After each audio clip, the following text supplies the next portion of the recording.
Yo, peoples, Kyushu92 here, and welcome back to my Demon Slayer KIMETSU no YAIBA read-through. Before we get started, apologies if the lighting in the room changes. It is very gloomy and rainy outside, so you guys know how that is with clouds and, their penchant for not staying in one place. So if it shifts around, then I apologize for that, and if need be, I'll adjust the brightness for the video during, so that way it doesn't, throw you off. But, I guess my voice is enough. But going forward, we are going to be reading through chapters 179 through 187, which makes up volume 21 of the series. Ladies and gentlemen, we only have 2 more volumes after we're done with this reading, and then I am done with the entire series of Demon Slayer.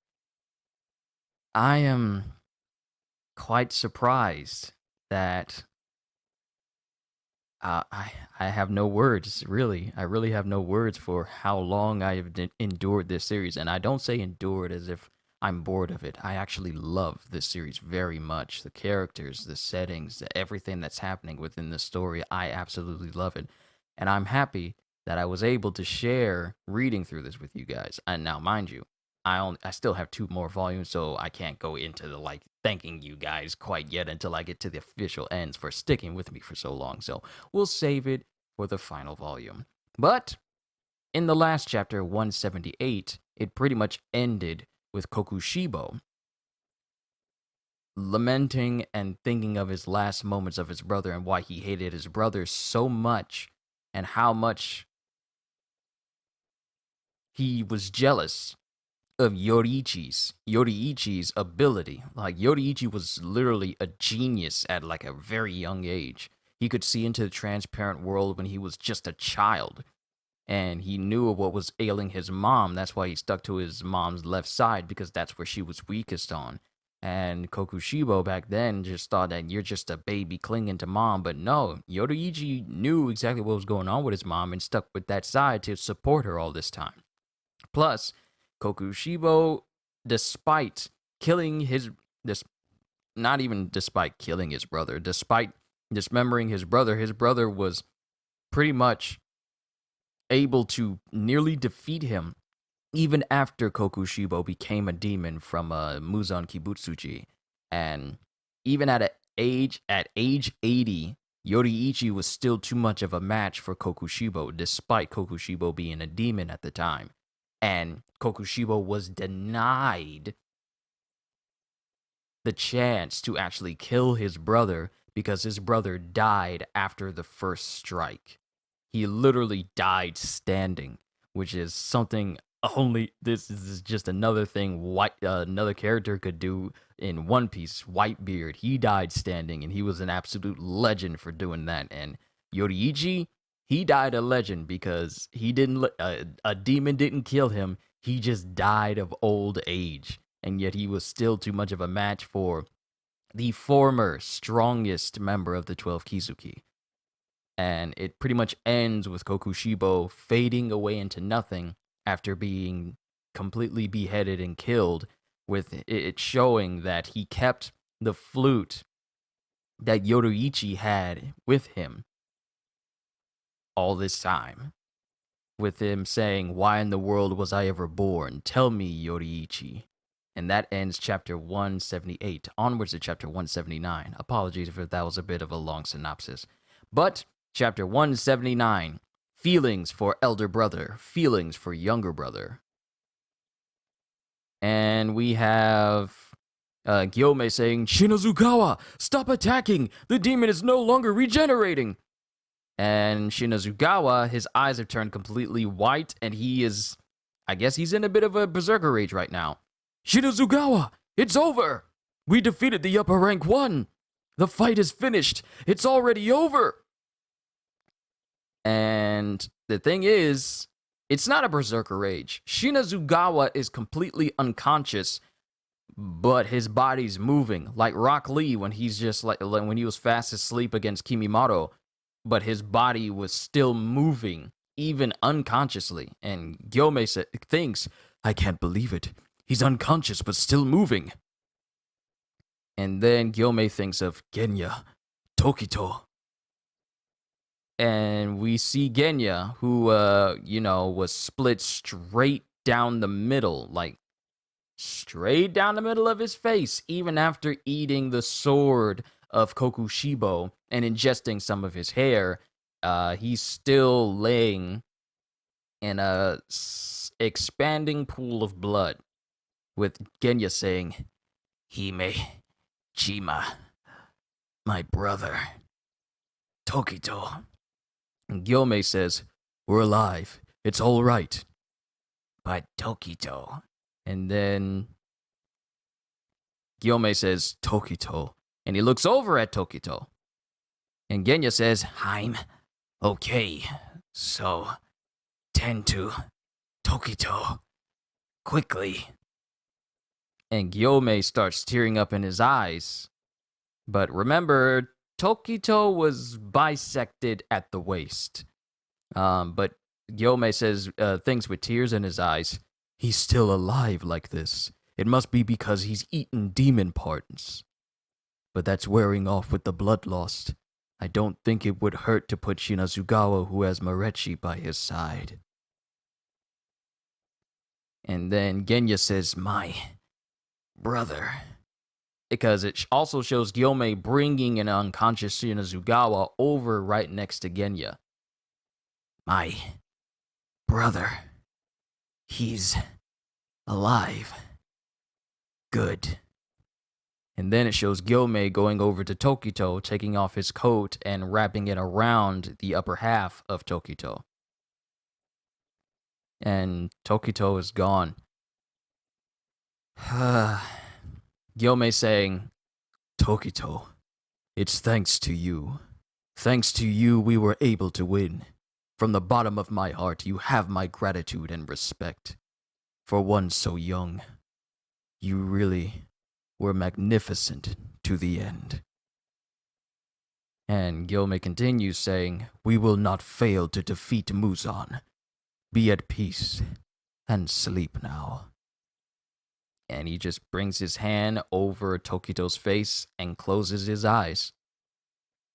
And then it shows Muichiro opening his eyes, as it appears that he's face to face with his brother Yuichiro, with Muichiro saying, "Yuichiro," and then Muichiro says, "Don't come here, go back." And then Muichiro starts crying, saying, "Why? I work so hard, but you won't praise me." "Why? That's what I'd like to ask. You should have run. You're only 14. "I couldn't abandon my comrades. But you shouldn't have died. How can you die now?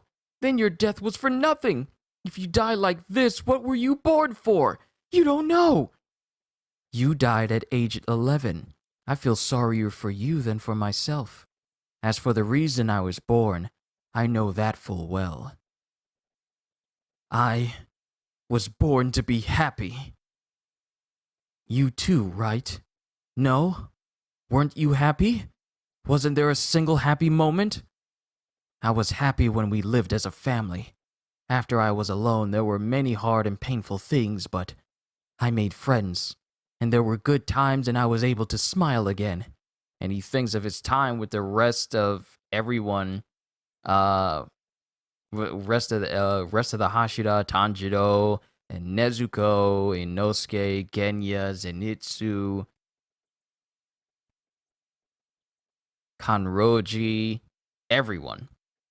"I made friends, and there were good times and I was able to smile again. There were countless moments I thought I was happy. Was that not enough? I didn't turn my eyes away or run from anything. I don't regret risking my life for my comrades. Don't say my death was for nothing. I don't care what anyone else says, but don't you talk to me like that." And then Yuichiro says, "I'm sorry. I don't understand. But, I didn't want you to die, Muichiro. Please, not you." And then they're enveloped by leaves just flowing around them. And then Shinazugawa wakes up next to his brother, and his eyes his eyes open wide, and he screams out, "Ah! What's going on? His body, why is his body crumbling like a demon's?" And then it shows Genya crumbling just like a demon. Sanami. And then Shinazugawa says, "Don't worry, I'll help you. Your big brother will handle it somehow." And then Genya, with tears in his eyes as his body continues to crumble away, says, "Sanami, I'm sorry." And then, Genya continues saying, "I'm sorry for criticizing you that one time. Sorry for always troubling you." And then Shinazugawa, who's tearing up as well and screaming, says, "You never troubled me even once. Don't die. You can't die before me." And Genya just continues saying, "Thank you for protecting me." And then Sanami says, "But I didn't protect you, you idiot." And he just cries as the last bit of Genya starts to fade away. Genya continues saying, "I wanted to protect you the way you protected me. We feel the same way because we're brothers. You have suffered so much, so I want you to be happy. I don't want you to die because my big brother is the nicest person in this world." And then Sanami is just bawling his eyes out, screaming, "Please, please, please, please don't take my little brother away."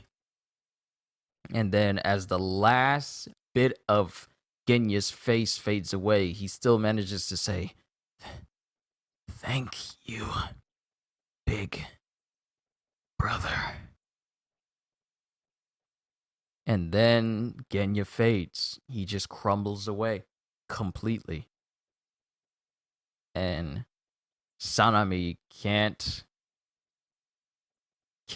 fathom the thought of his brother just crumbling in his hands, and he screams out, "No! Genya! Genya!"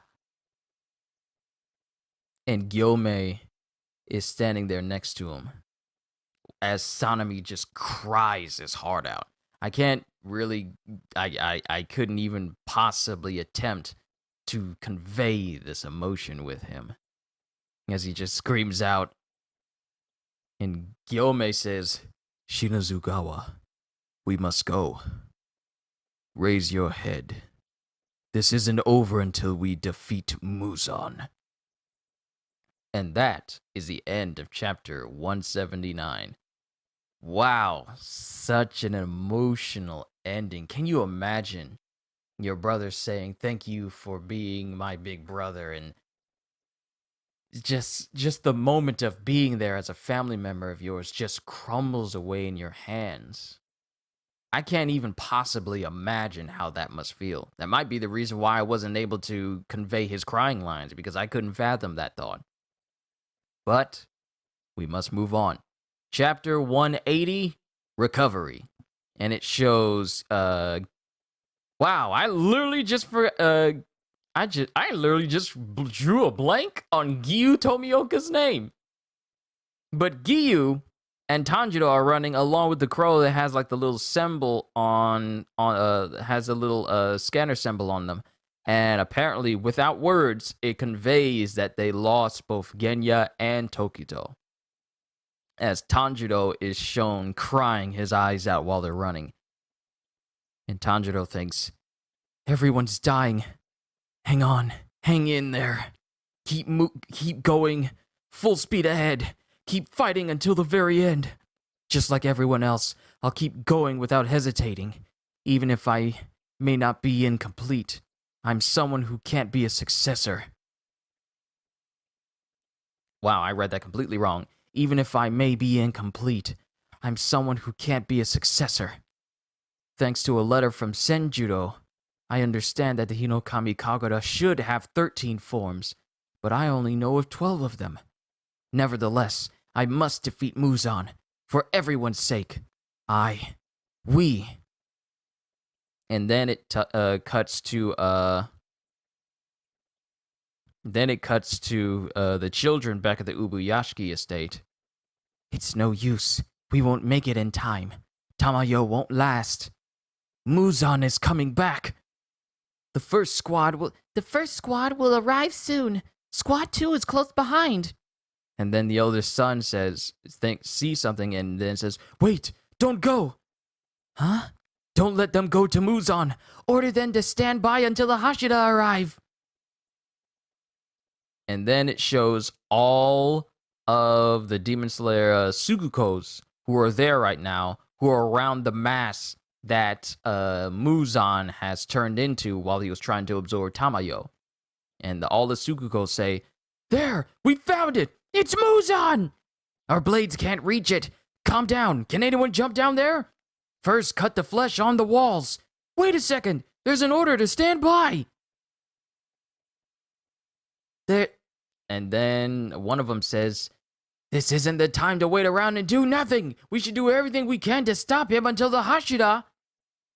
And then something jumps out of this big flesh cocoon that has been sitting there this whole time. I'm gonna bet it's Muzan. But Muzan has apparently evolved his body where it's covered in dark markings and numerous mouths are just literally all over his body. And then it shows, I'm guessing this is Muzan. Yeah, this is Muzan.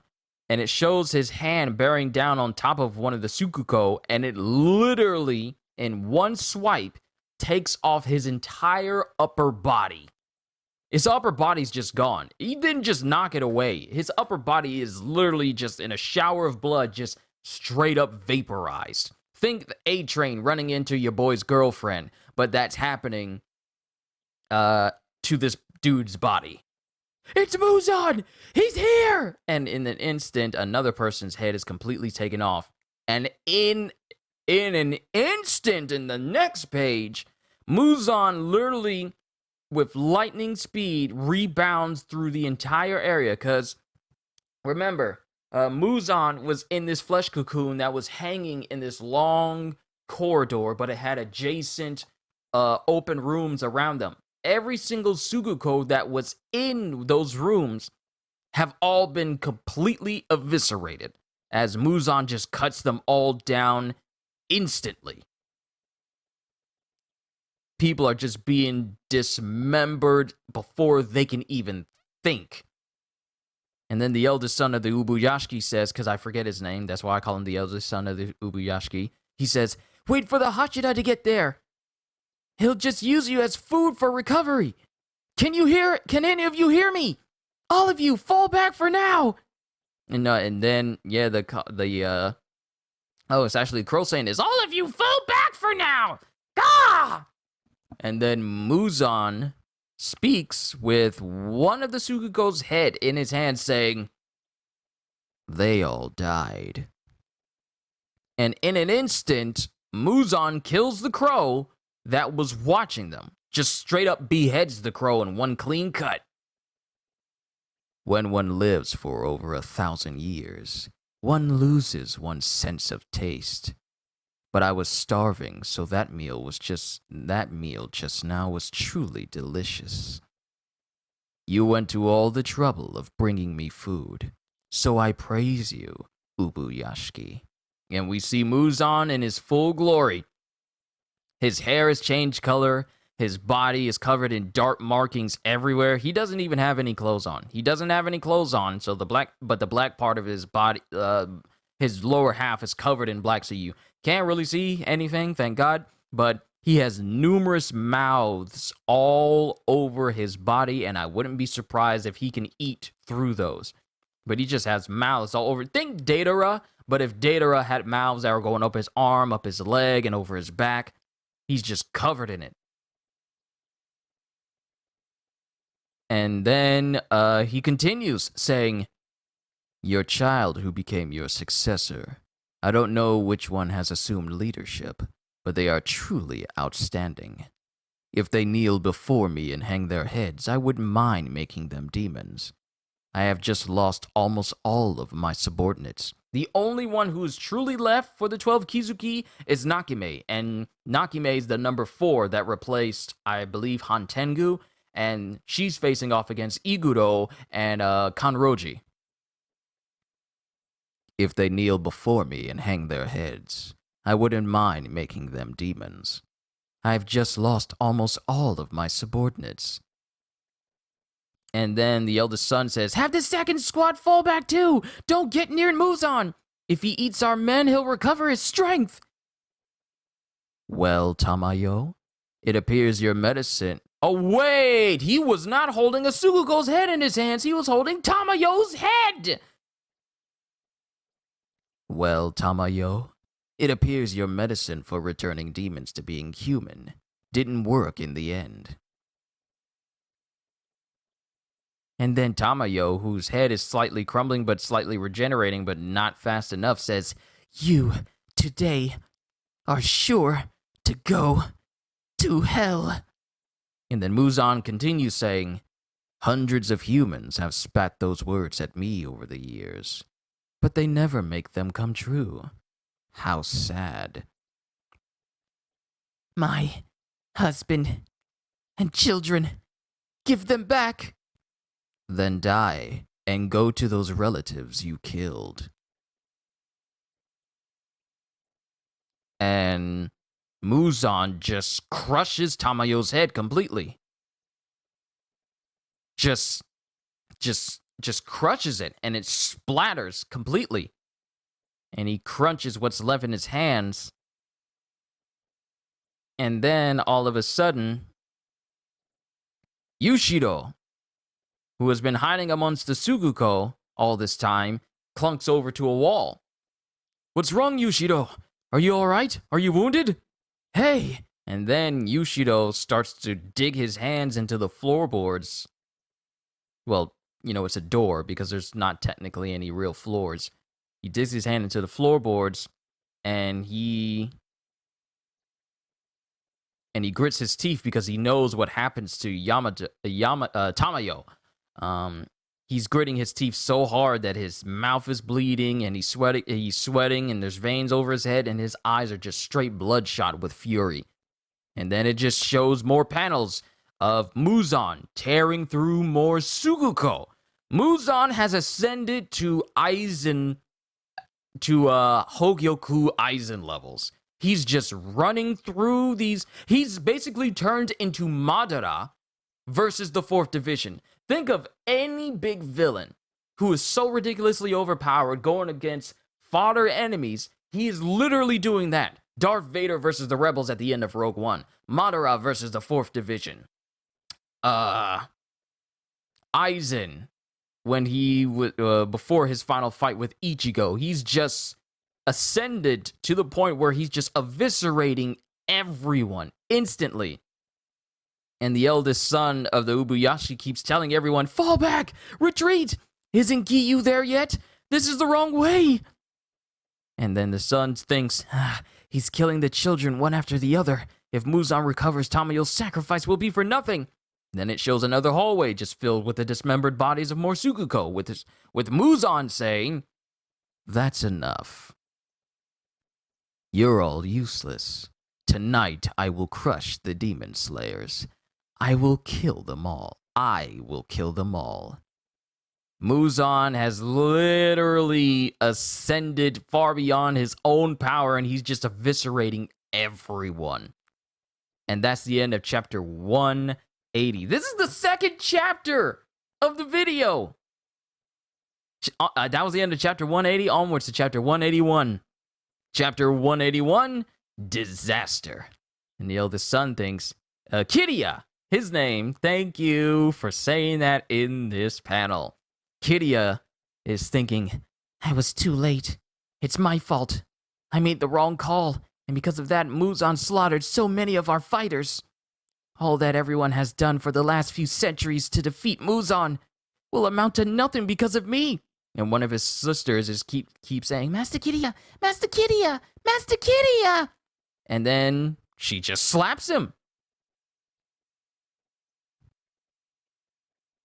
And then she takes herself back because she's surprised that then the other sister sees this and sees that she slapped. He's all like, ooh. Sees that she slapped him. And then the other sister who slapped him says, "Be strong, master. Hurry up and give the next order. This fight isn't over yet." And then Kiria thinks, "That's right. I'm the master now. Father and grandfather and all the others bore up under the same pressure and hardship." All these notifications. And then Kiria says, "Continue to close in on Muzan. Crows, spread your eyes. Muzan's range of attack is incredibly wide, so don't get too close. Assemble the Hashira and all other corps members. Gather all combatants in one place immediately. Kanata, Kuina, thank you." And both Kanata and Kuina are crying, and Kanata doesn't say anything, but Kuina says, "You're welcome." And then the crow says, "Muzan has returned! He has returned! The Hashira must gather! You must assemble!" And then Kanroji is there saying, "No way! While we were stalled here, Muzan came back?" And then Iguro is thinking, "Tokito and Shinazukawa's younger brother died, but they defeated the upper rank 1 demon.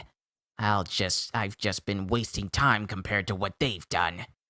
The Biwa woman's demon blood art isn't highly lethal, but she's dragging out this game of cat and mouse, so I can't cut off her head and end this. This woman has held up 2 Hashira. I need to do something to get away from her. Otherwise, she'll prevent us from joining up with the other Hashira." And then Kanroji is running saying, "Huh? What kind of order is that? Are we supposed to just ditch the Biwa player? Or..." And then she's grabbed from behind. "Huh? Who?" And then it shows Nakime still playing on her biwa with the symbol for 4 in her eye. And then it shows Muzan amongst more dismembered Sukuko bodies. He's just surrounded. You would be remiss to think that he was just standing in a pool of blood right now, because it is hard to tell where the floor actually is. That's how much he spread out the gore. Then it shows Giyu and Tanjiro, and the place is strumming the entire building around. So she's playing, and it's changing the whole entire landscape of the entire Infinity Castle right now. Giyu and Tanjiro are being shifted around. Muzan's being shifted around. Then it shows Tanjiro, and then it shows Muzan, who has been shifted in front of Giyu and Tanjiro.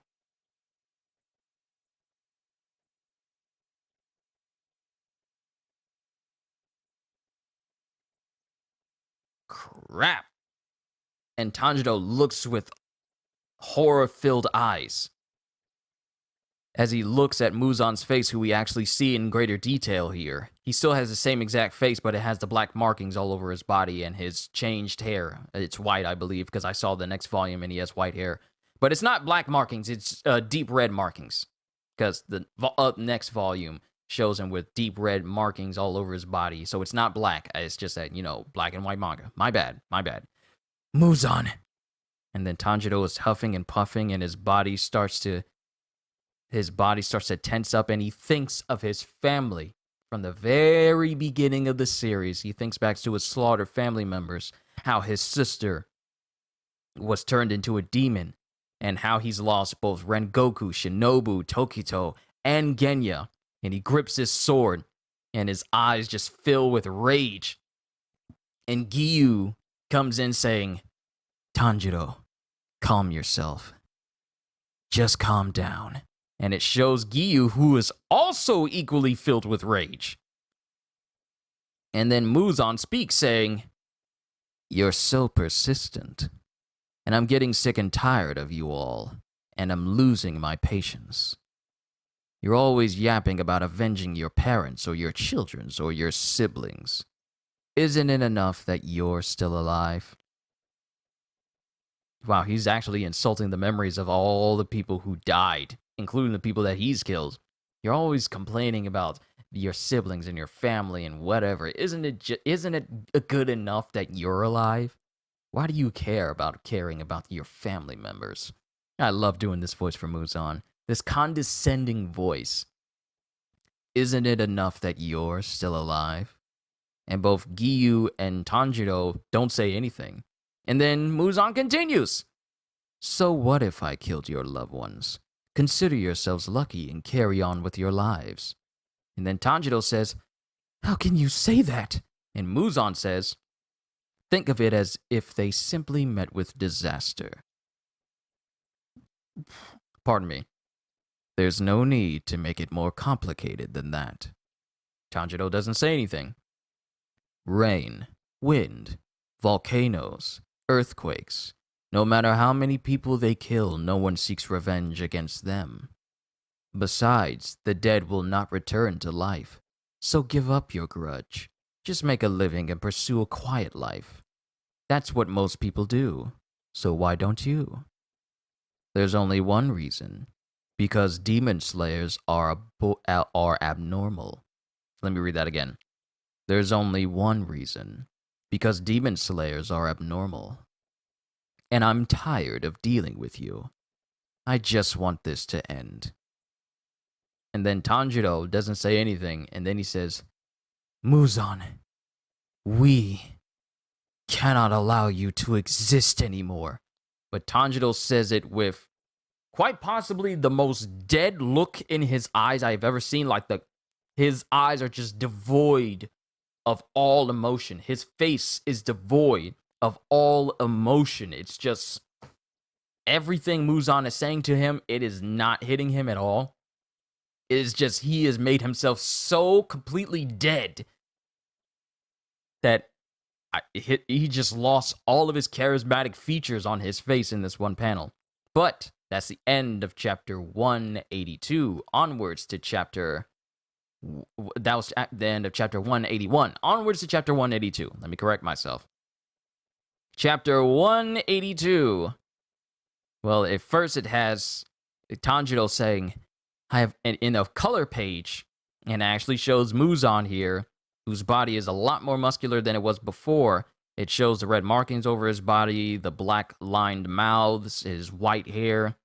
But Tanjiro is saying, I have never felt this cold towards a living being before. My stomach is churning with hatred. This is the first time, and it's directed at you, Muzan Kibutsuji. Chapter 182, Rage.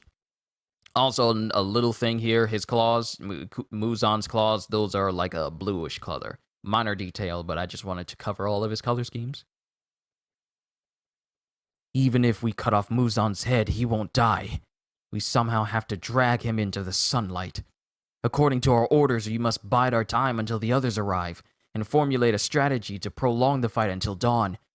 We need to ascertain any information regarding Muzan that may be advantageous and convey it to the others. Wow, a lot of big words in here. And we must survive until then, because that's when the real fight begins. And then Muzan whips in the direction of Giyu and Tanjiro, and his body literally shapeshifts. Think if the John Carpenter's The Thing was able... Well, actually, that's kind of what Muzan is. He's essentially John Carpenter's The Thing alien now, because his arm shifts around to be massive spiked whips that just elongate from his right arm, and they just completely shift around. And he does that to both of his arms, and it causes... And he whips around the entire area, just literally devastating the entire area that both Muzan, Tanjiro, and Giyu are in right now. And Giyu uses Dead Calm to deflect it in order to keep up. But Giyu thinks, his arms, they're as sharp as blades and he can extend them, and he's fast. Now, Of all the speeds that we've seen of Kokushibo, Muzan greatly tops that. So for all the capabilities that Kokushibo had, Muzan is easily outclassed his speed. So if Kokushibo was capable of moving faster than the eye can see, then Muzan has got to be greatly moving faster than that. His reach is incredibly long.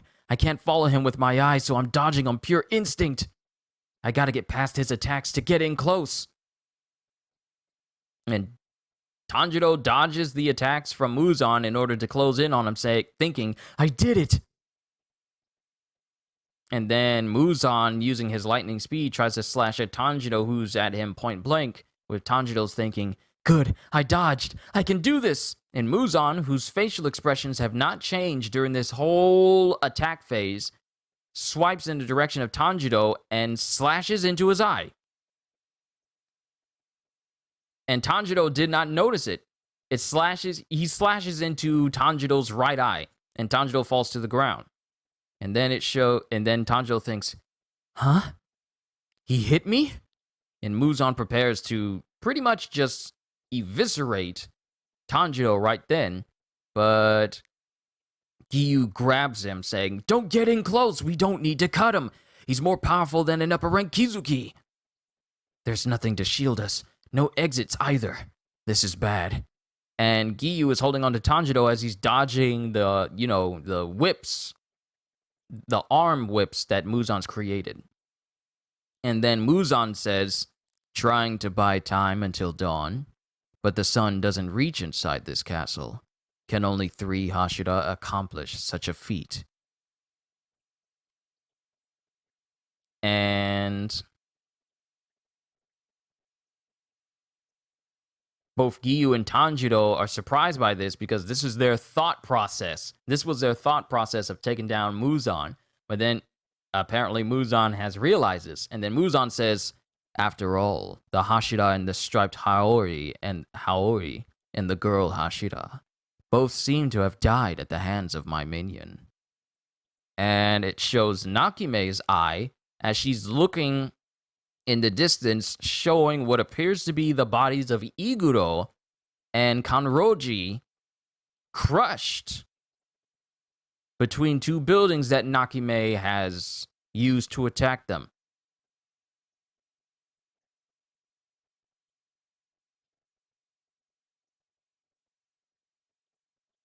What?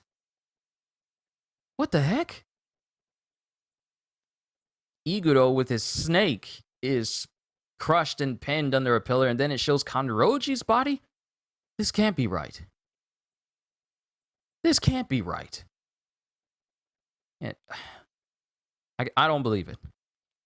And then Muzan continues to use the whips as he goes up against Giyu and Tanjiro. And they're both separated, with Giyu crying out, Tanjiro! And Tanjiro's thinking, don't be a burden to Giyu, or you'll endanger his life too. And he's dodging away from the lightning-fast cuts that Muzan is whipping through the entire area. Who cares if he smashed my eye? I can see with my sense of smell. I'll use my nose. I'll sniff out the transparent world. And Tanjiro tries to breathe out, and he coughs and thinks, but Muzan's attacks are too fast to smell, and I can't maintain my breathing. And Tanjiro, doing all this dodging, knocks his head against the wall, knocks the back of his head against the wall, thinking, a wall? Oh man, I can barely see it all. And Giyu is screaming out, Tanjiro! And then it shows a whip heading towards Tanjiro with him thinking, oh no! And then, just like I thought, they're not dead. Mitsuri Kanroji comes in saying, stop! As she aims towards Muzan, with Muzan looking slightly surprised, thinking, who is this? And Giyu's thinking, Kanroji? She's alive? Love-breathing, 6th form, cat-legged winds of love! And she hits towards Muzan with that move with her giant whip sword, thinking, I got him! But Muzan is completely untouched, and she's in utter shock, thinking, what? He's unharmed? I've never been so shocked. And then it shows Iguro, who's also alive. See, I knew they weren't dead. I knew it! When Kanroji was grabbed from behind in the chapter before last, I knew that something was happening, but I knew for a fact that Nakime didn't kill them, which means they may have already killed Nakime. Or something happened. I'm pretty sure they'll explain. But Iguro has rescued Tanjiro from being cut. And then Iguro says, "You are a troublesome encumbrance, so stay back." Iguro, thank goodness. You're alive, Kanroji too. Try worrying about yourselves instead of others. And then Muzan is thinking, how are they here? They should be dead. How can this be? Nakime. What are you doing, Nakime? And it shows that, Yushiro has used his own blood demon art to mask what Kanroji can see. So what Nakime seems to see, and what Muzan can see through Nakime, that is what he thinks he sees right now. But it's not.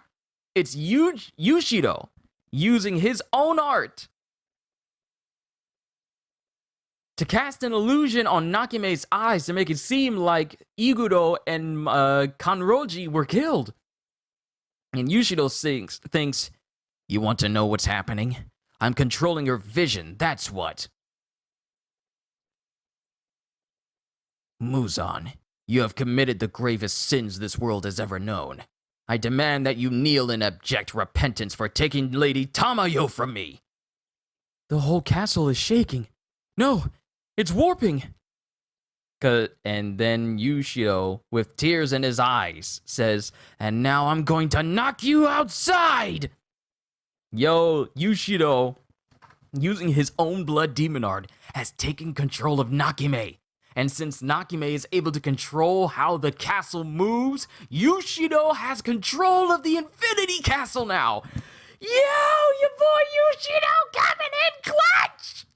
Oh! Yo, my boy Yushiro being the wild card. That's the end of chapter 182. Onwards to chapter 183. Chapter 183, A Clash of Wills. And the entire place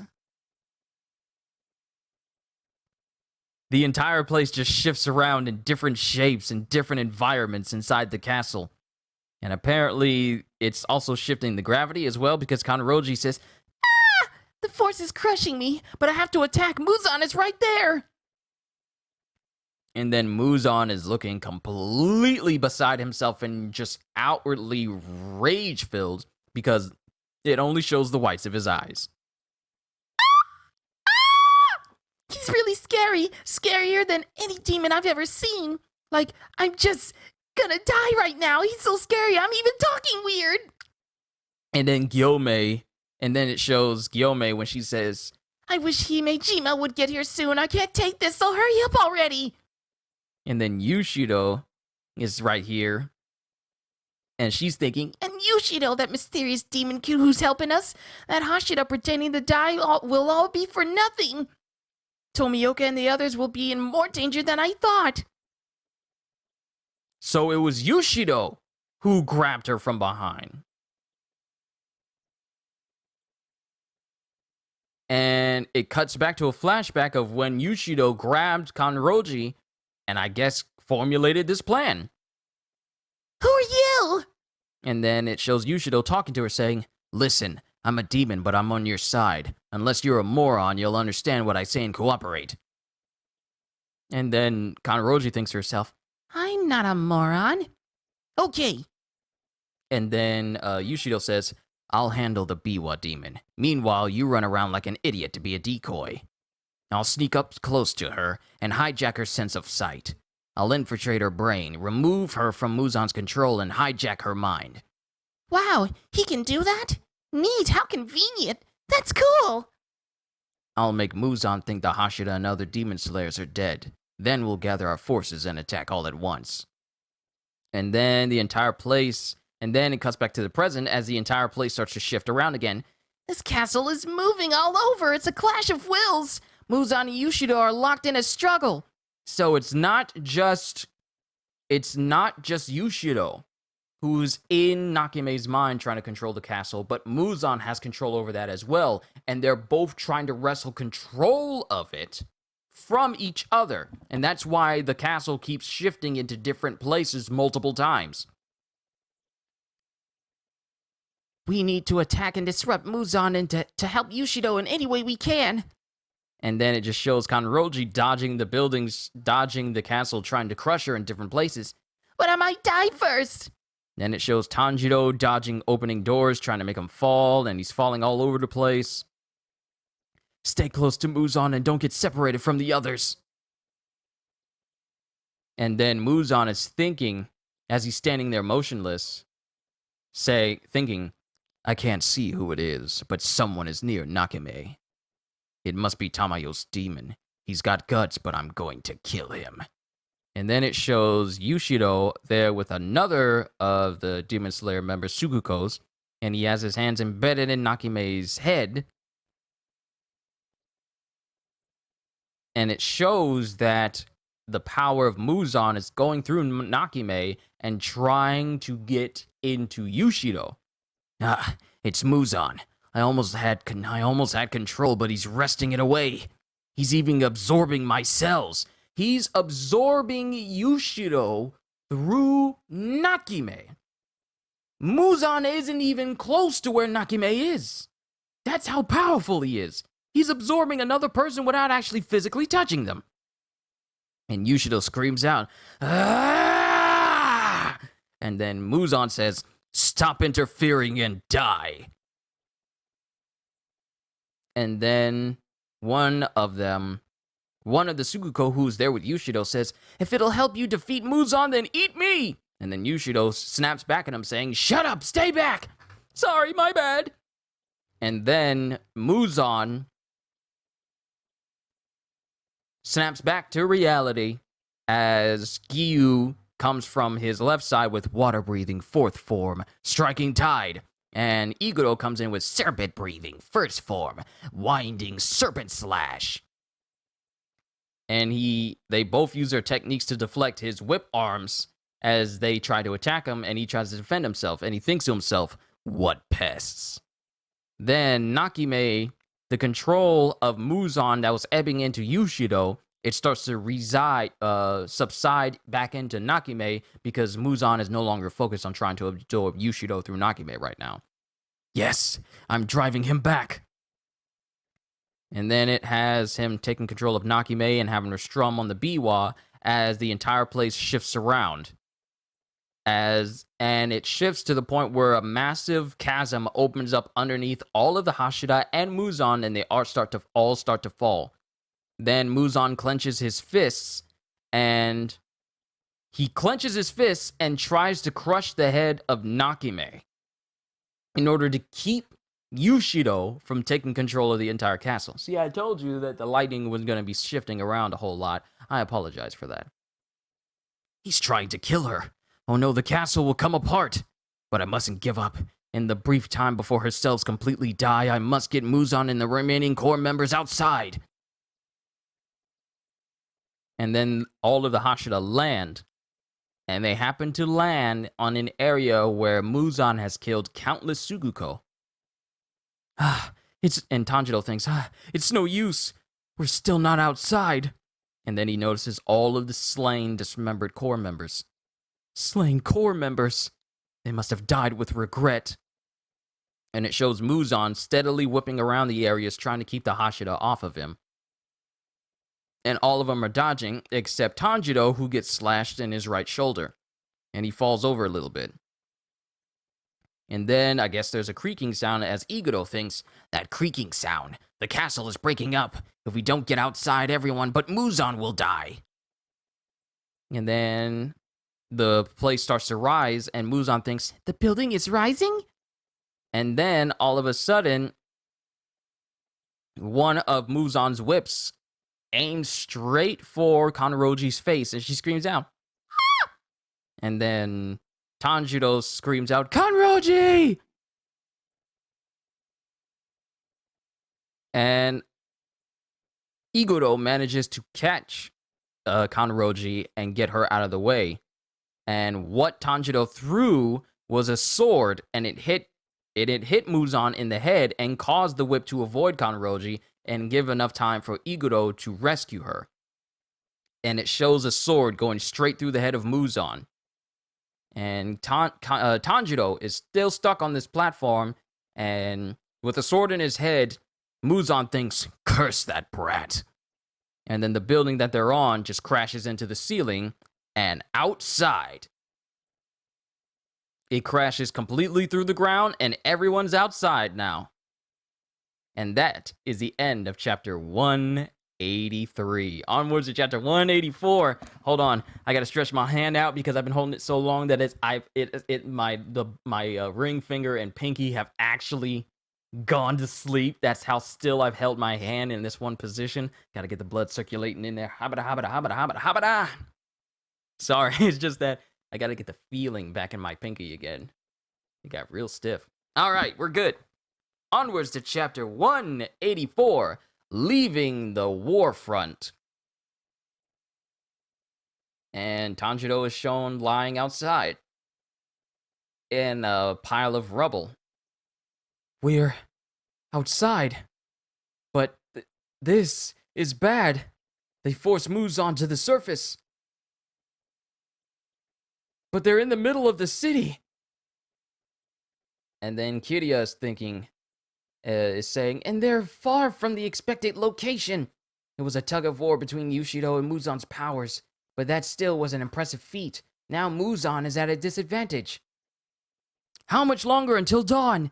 And then either Kuina or Kanata says, 1.5 hours. And then Kirya is sweating a little bit, thinking, still that long? And then the crow says, The sun will rise in 1.5 hours. And then Tanjiro thinks, that's a long time. We still have a long time to go. And where is everyone? Kanroji, Iguro, and Giyu. They're all right. And it shows Mitsude she's just freaking out that she's still alive while Iguro is just walking away. And Giyu's getting up as well. They're all right. They're all right. I'm sorry, it threw me off. I was trying to say they're all right when it's just they're all right. But where's Muzan? Use your nose to sniff him out. And then in a pile of rubble away from them, it just implodes as Muzan uses multiple whips around his body to blow all the rubble off of him. And Muzan has caused multiple tendrils and tentacles, sharp-ended whip-like tentacles to emit from his body. Completely. There's no color in his eyes. He's completely white. He's just gone full-on Dr. Octopus right now. Oh, I suppose you intend to hold me here until sunrise? If you think you can, then go ahead and try. And using all these whips, he sends numerous air slashes in their direction. Now, mind you, he has enough speed and cutting power to send powerful slashes in their direction without actually having to be near them. And it causes all of the Hashira to dodge constantly as they bear down on him. With Iguro going in with serpent breathing, 3rd form. And Kanroji going in with love breathing, 2nd form.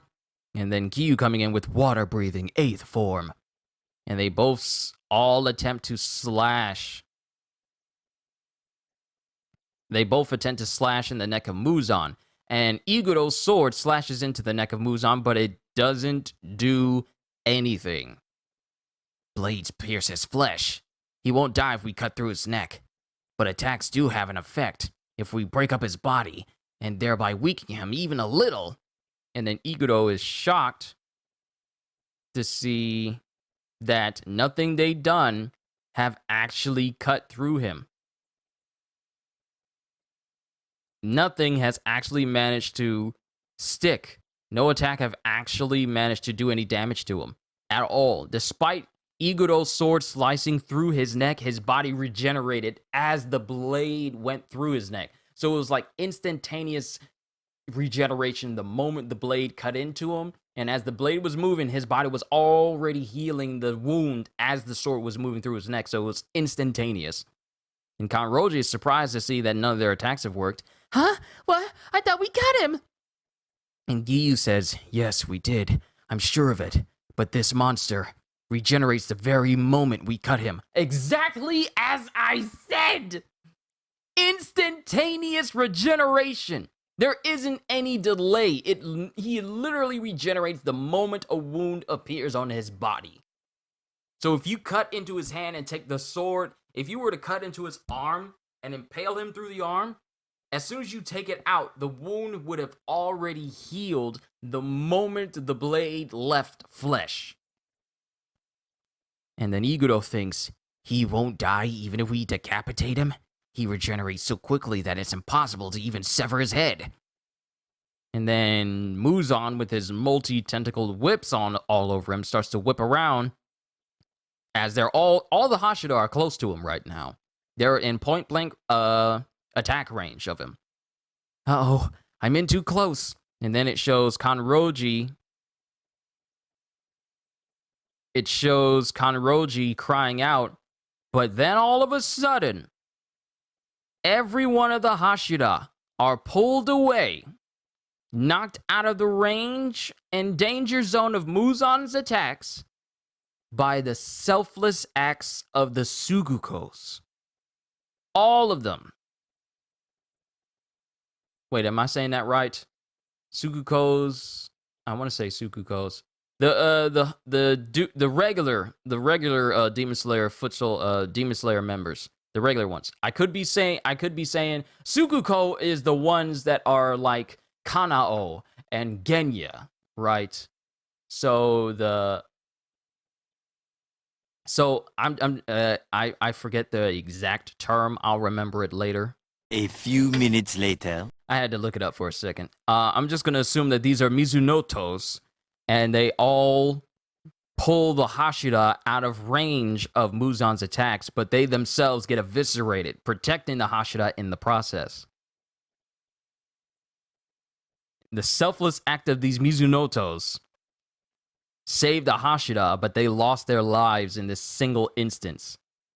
And Kanroji can only look as the people who are protecting them are just sliced apart, like to pieces. Giyu can look on in horror, and Iguro can only do the same. And the Mizunotos say, charge! Get in front! Form a wall of bodies to protect the Hashira! Defend any swordsman with the chance of harming Muzan! And as they're saying that, multiple members are being sliced apart to protect Tanjiro and the rest of the Hashira. How many times have the Hashira saved us? If it weren't for them, we'd have died a long time ago! Don't hold back! Fight! And then Kanroji, with tears in her eyes, is just seeing all of this happen. And she's saying, no, don't do this! And then Tanjiro is trying his best to catch up to them, thinking, follow right behind them. If we all attack somehow, we can. And then Tanjiro falls, and he coughs up blood, and he starts screaming out in pain. And then Muzan, whose facial expressions haven't been changing as he's been eviscerating all of these Mizunotos, says, the ones who die quickly are lucky, and those who do not die immediately surely will if I so much as touch them. I want you to see that. And it shows the look on the face of Giyu, Iguro, and Kanroji as Tanjiro's face, it starts to morph. The cut on the eye. Oh, that's what he meant. Those who do not die immediately surely will if I so much as touch them. Muzan touched Tanjiro by cutting into his eye. And Giyu can only look on. And then Muzan says, I mix my blood into my attacks. This is blood that won't turn humans into demons. Similar to a deadly poison, it causes cell destruction and death. Tanjiro Kamado is dead. Excuse me? That's the end of chapter 184. Onwards to chapter 185. Chapter 185, A World Without Smell. And then it shows Nezuko here on the same cover page saying, with, I guess, their father saying, "Wake up, Nezuko. Tanjiro is in danger." And then we have Urokodaki standing there as he sees Nezuko standing up. And she's sweating all over. And Urokodaki is saying, "Nezuko? Nezuko, what's wrong?" And then Uzui notices, as well as Rengoku's father, see Nezuko running at high speed out of the area. And then Uzui is all like, "Huh? Nezuko Kamado, where are you going?" And then someone screams out that, Oh no, she broke through the doors! and then the father of Rengoku says, "Master, the demon girl ran away. What should we do?" And then Kiryu is surprised by this, because this is not something that dawned on him. What happened? What should I do? "I don't know. Is Muzan controlling her? No, that can't be it. Did the medicine work and make her human again? No, in that case, Sakonji could have stopped her." Sakonji. That's his name. No.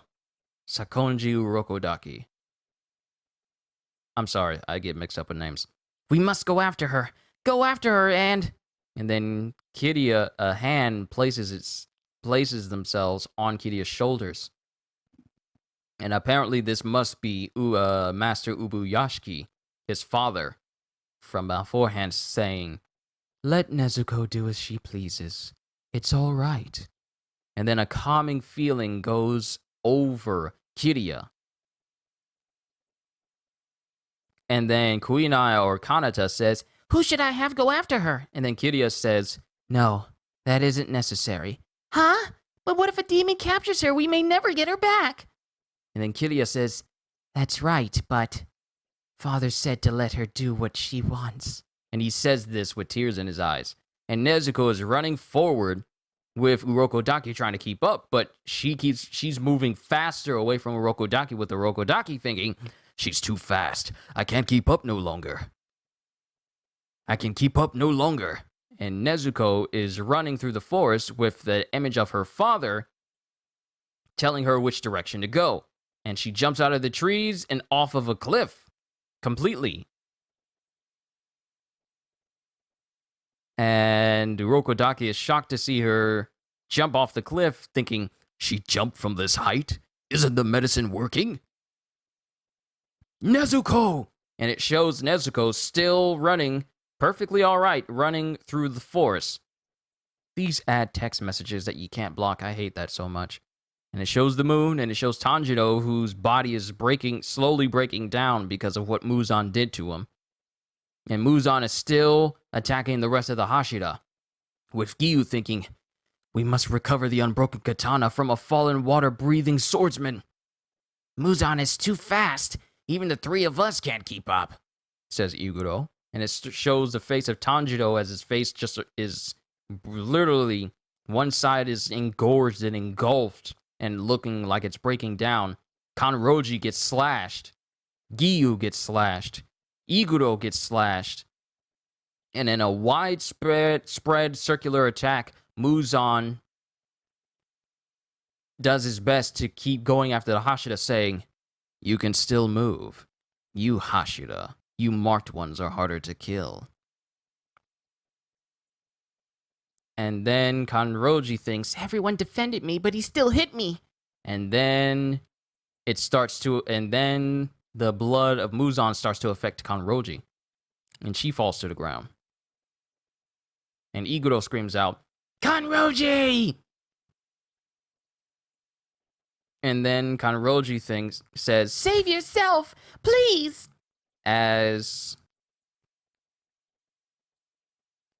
in an instant, Muzan's tentacle is completely shattered by something. And Muzan is surprised as a spiked ball comes in for the save. We know who this is! A gripped muscular hand grips a chain that also has an axe hand around it. And Iguro and Giyu are shocked to see Gyome spinning his spiked ball around saying, "Sorry I'm late." And then Muzan thinks, "The demon slayer who felled Kokushibo." And then a foot is behind Muzan as a sword embeds itself in Muzan's head, to Muzan's shock. And the blade goes completely through Muzan. Like it goes through his head, straight down, and completely goes through his body. And it's Shinazugawa. And Muzan looks back. And Shinazugawa throws something with water, throws some liquid at him. And Muzan completely slashes through it. And it splashes all over him. Then Shinazugawa takes a match out, lights it, and then sets Muzan on fire. Just straight up Molotov cocktailed him. And then Muzan, angered by this, says, "Dirty tricks, huh?" And then Shinazugawa says, "Yeah, just what you deserve. I'm gonna kill you, you scumbag."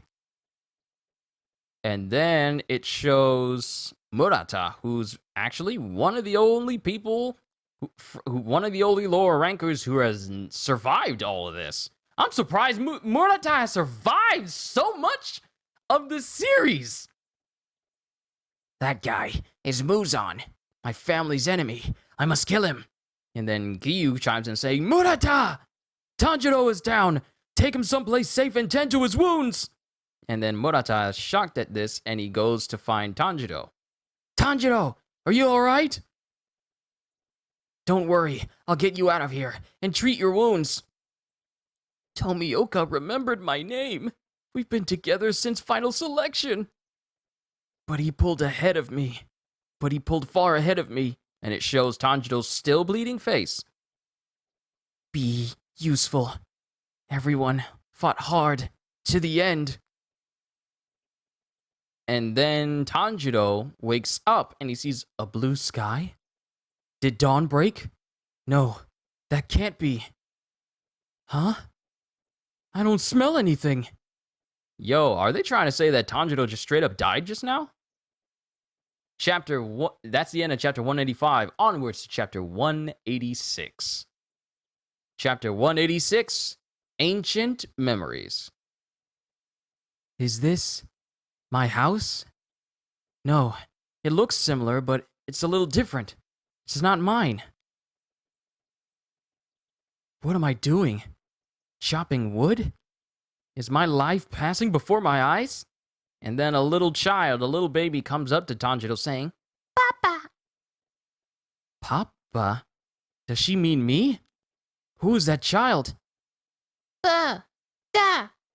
And then the child points in the direction of another person. And it is pointing to a person with a mark over their face with Hanafuna earrings. Is that Yoriichi? The swordsman who first used breathing techniques. Is that Yoriichi? And then it cuts back to the present as Murata is trying to resuscitate Tanjiro. "Tanjiro! Hang in there, Tanjiro! Can you hear me?" And then he's trying to listen to the heartbeat of Tanjiro. "He isn't breathing. Has his heart stopped? My own heart and breathing are so noisy I can't tell." And then someone screams behind him saying, "Murata!" And then this surprises Murata saying, "Ah! I'm glad you're alright. You startled me." "You gotta help. Yushiro got trapped under some rubble." "Huh? But Tanjiro might die." "If we save Yushiro, he can treat Tanjiro. He can do some unbelievable stuff, so hurry." And then it cuts to Tanjiro sitting with, I'm guessing, Yoriichi. And Yoriichi is speaking to him. "I needed someone to listen to me. I thought it over, and the ones who came to mind were you and Suyako. Maybe I can ask him about the 13th form," because Tanjiro's just sitting there with Yoriichi. "It's been about 2 years. I'm glad to see you looking well." Huh? Huh? Huh? Huh? At that time, Tsurumi was still a baby. Look how he's grown. I can't say what I want to, and my body's moving all on it by itself. So Tanjiro does not have control over what's happening He's reliving someone else's memories right now. Oh, right. Of course. This is a memory inherited from my ancestor, so I have no control over it. I'm pleased your family seems happy. When I see people who are happy, it makes me happy. And Tanjiro just continues to listen on. The world holds much that is beautiful. It is a blessing simply to be born into it. My mother was a woman of deep faith. Each day she prayed that strife would disappear from the world, and she asked the sun deity to shine warmly upon my deaf ears. She even made earrings as charms for me. I regret that she also worried about me, because I never spoke. My elder brother was a kind boy. He was always concerned about me. The day after father hit him and ordered him not to pamper me, he made a flute and brought it to me. If I blew it when I needed help, he would come right away. He told me not to worry and smiled despite my bruised and swollen face. Despite his bruised and swollen face. I was an unwanted child, so I left the house soon after my mother died of illness. I was supposed to become a priest, but I did not go to the temple. Instead, I wanted to run as hard as I could, under the infinite expanse of the beautiful sky. And yet, after a whole day and night, I did not stop from exhaustion. In the mountains, I found myself in a small rice paddy among other fields, and someone was standing there. It was a girl about my age. She was holding a bucket and didn't move for a long time. So I asked her what she was doing. My family died in a plague. I'm all alone and very lonely. And so I came here to find tadpoles to take home. And then she stood still again. But as the sun began to set, she freed the tadpoles from her bucket. You're not going to take them home? No, because I feel sorry about separating them from their families. And then Yuichiro says, Then I shall accompany you home. Huh? Her eyes were like obsidian. The girl's name was Uta. And we decided to live together.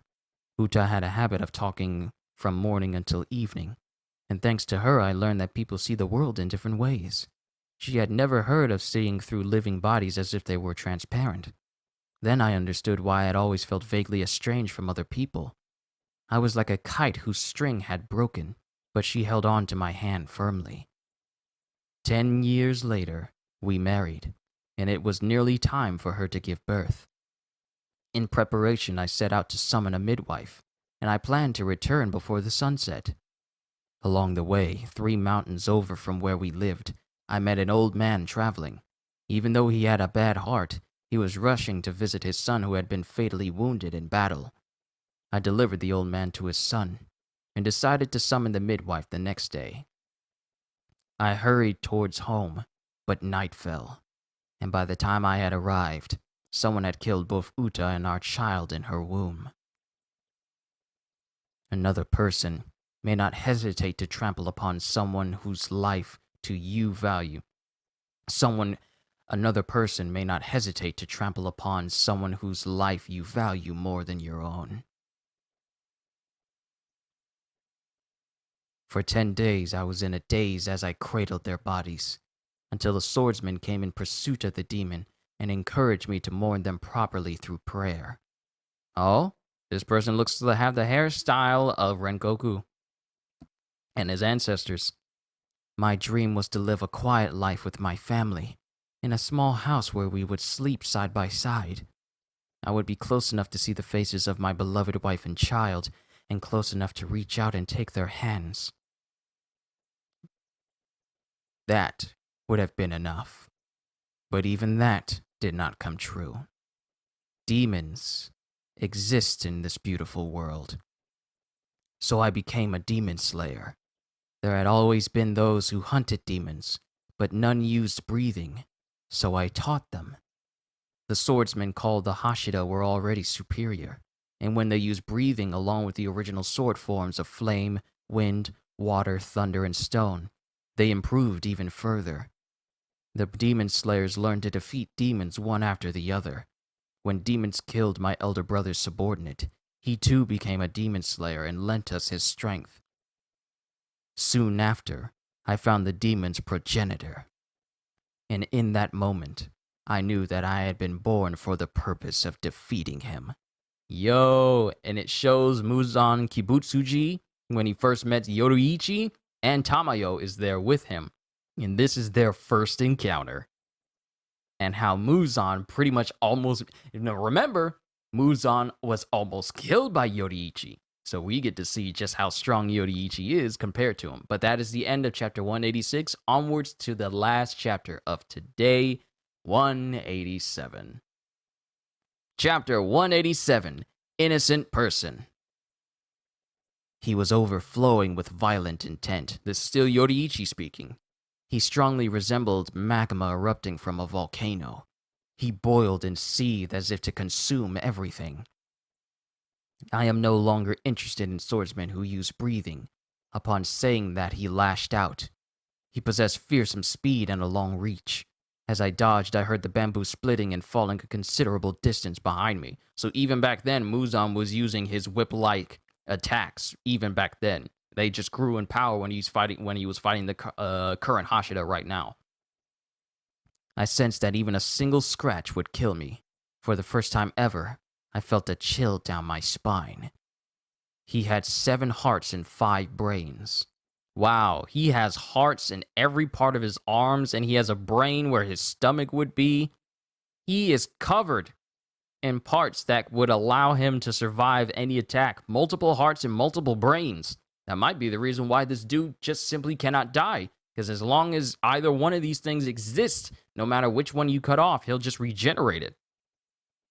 But can we just talk about this one moment? He said that he felt that if he scratched it, even a single scratch would kill Yoriichi. Remember, this dude almost killed Muzan, so that means he fought Muzan without receiving a single wound. He had 7 hearts and 5 brains, and in that moment I completed my sword forms.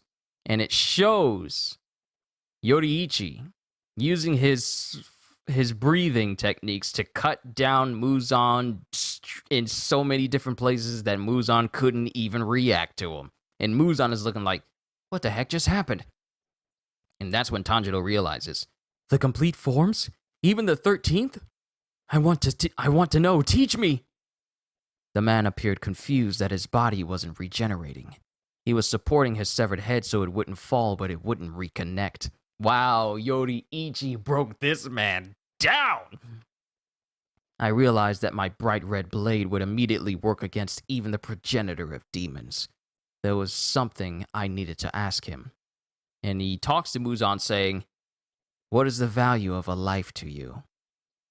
He didn't answer me. He merely looked at me, but perhaps due to anger, his face turned dark red. I thought my words had not reached him. Then I glanced at the demon girl with him. She did not attempt to help him.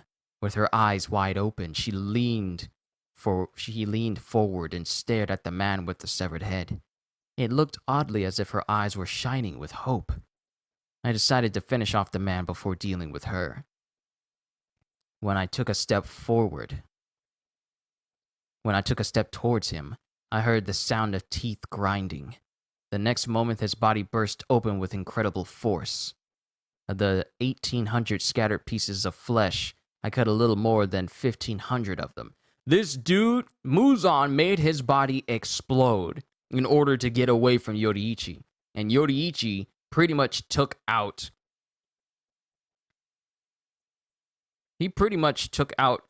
Of the 1,800 pieces that Muzan sent flying, only 300 managed to get away. As Yoriichi cut down all of them. Yoriichi's a straight up beast. Out of the 1,800 scattered pieces of flesh, I cut a little more than 1,500 of them. However, the remaining pieces were too small. I suspect enough escaped to recombine into a lump the size of a human head. As I stood there, the girl let out a cry as if weeping, and I heard her collapse. And then I guess this is Tamayo saying, you almost did it. So he has overcome the weakness of beheading. The girl forced out her words and tore at her hair. I wish that filthy man had died, Muzan Kibutsuji. And then Yoriichi kneels down next to her. And she's surprised. She takes a moment and she's surprised that she says, I'm not dying. Why am I not dying? When I calmed the flustered girl, she spoke to me in a rush about the man. And she said that Muzan Kibutsuji, the progenitor of the demons, would probably never show himself to me again. The girl was relieved to temporarily be free of Muzan's control due to his weakened state, so I asked her help in defeating him. She was hesitant at first, but she agreed. Her name was Tamayo, and she had sad eyes. Knew it was Tamayo. Tamayo? That girl is Tamayo? And we're cutting back to Tanjiro right now.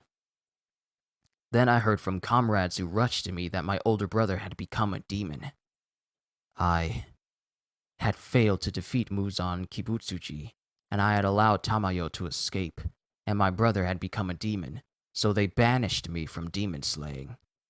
Some even said I should commit suicide.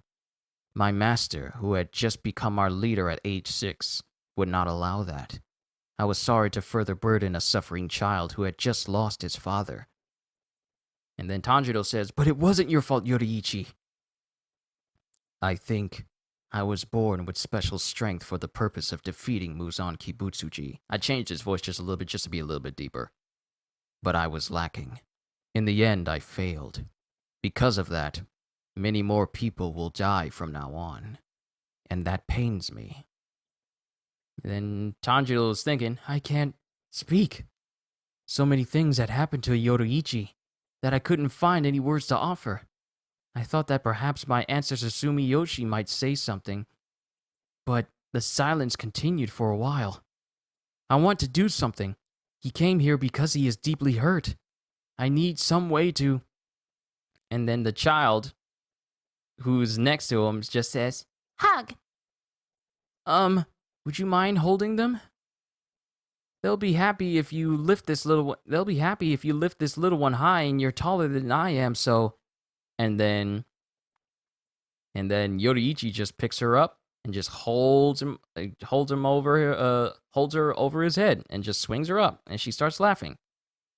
And she's laughing with a big old smile on her face.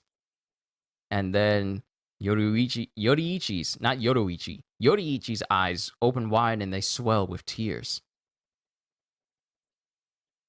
And then a woman walks up. And she says, Sumiyoshi, I'm back. Look how big the chestnuts are this year. And then it shows Yoriichi holding the child as a ray of sunlight is shown on him as he's just embracing the child. And she's looking like, what happened?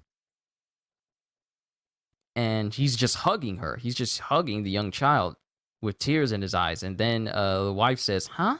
Oh, it's Yoriichi. Why are you crying? I'm sure it'll be fine. I'll feed you a nice big meal, okay? So cheer up, come on.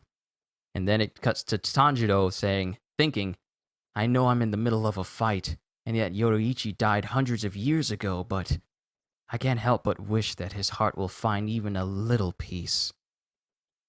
And that is the end of chapter 187 and concludes the end of volume 21 of the Demon Slayer series. Ladies and gentlemen, we are approaching the end. Only 2 volumes left, 22 and 23. And I am anxiously looking forward to bringing you the end of the series and the end of my entire Demon Slayer Kimetsu no Yaiba read-through. I'll give you my thanks once we're done at the series, but thank you all for sticking out with me for this long. I apologize for any mishaps, misconceptions, or mistakes I have made during this entire read-through series. And I'll do my best to do better for you guys, for your entertainment in the future. So with that being said, hope y'all enjoyed. Can't wait to see you all in my next video. And if you're new to the channel and you enjoyed what you saw here today, then consider subscribing because I am always looking forward to entertaining you. So have a fantastic day. And once again, as always...